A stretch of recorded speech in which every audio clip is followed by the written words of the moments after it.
السلام علیکم دوستو، کیا آپ بیرون ملک پاکستانی ہیں اور آپ کے پاس لائسنس ہے اور آپ پاکستان آ کر یہ سوچ رہے ہیں کہ انٹرنیشنل لائسنس دکھا کے پاکستان میں آپ کو لائسنس مل جائے گا؟ تو یہ آپ کی غلط فہمی ہے۔ میں بھی اسی غلط فہمی کے مارے ہوئے عمان مسقط سے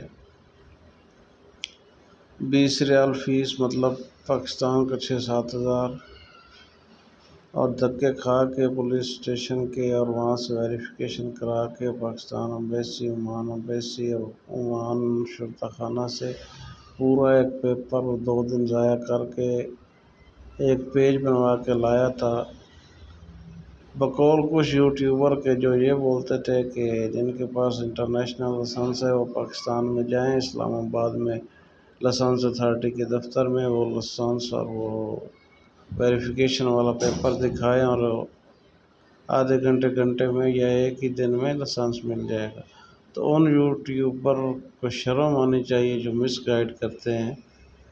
تو بہرحال میں آپ لوگوں کو اپنا حال اور آپ بیتی سنانا چاہتا ہوں۔ اگر آپ لوگ یہ سوچ کے اسلام آباد جانے کا سوچ رہے ہیں یا جانا چاہ رہے ہیں یا چلے گئے ہیں کہ وہاں جا کے آپ کو لائسنس ہاتھوں ہاتھ مل جائے گا، تو یہ آپ کی غلط فہمی ہے۔ وہاں کا سب پروسیجر میں نے ویڈیو میں ریکارڈ بھی کیا ہے۔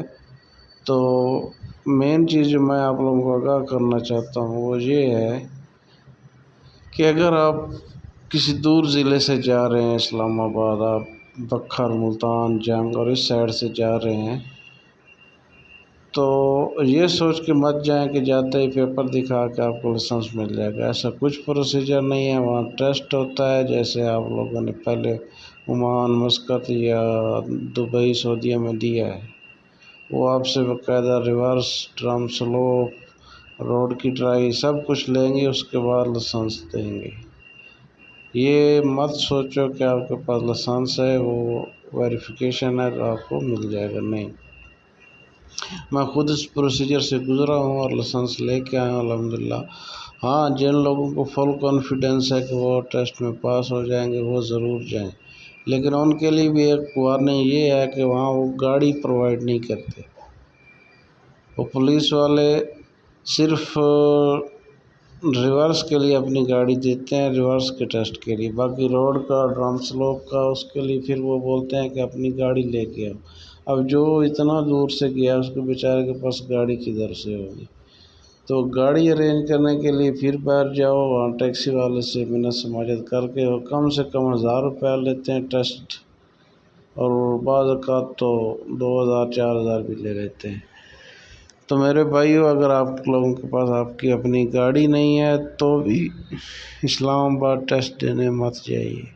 اس سے اچھا وہی ہے اپنے ضلع میں ٹیسٹ دو، فیل بھی ہو جاؤ تو چلو دوسری دفعہ 10-15 دن بعد پھر آؤ۔ وہاں ایک ٹینشن یہ ہے، فیل ہو جاؤ گے تو پھر 15-20 یا 40 دن بعد دوبارہ کرایہ لگا کے جاؤ گے اور پھر وہاں سے ٹیکسی ارینج کرو گے جس سے آپ ٹیسٹ دو گے، تو آپ کا یہ ٹائم کا ضیاع ہے، پیسے کا ضیاع ہے۔ تو اگر کسی کو تسلی نہیں ہے تو ویڈیو میں نے شارٹ فوٹو وغیرہ لگائی ہے، وہاں جگہ جگہ پہ انہوں نے بورڈ لگایا ہوا ہے کہ ٹیسٹ کے لیے اپنی گاڑی لے کے آؤ۔ تو میرے بھائیو، یہ باتیں ذہن میں رکھ کے اسلام آباد ٹیسٹ دینے کے لیے جاؤ۔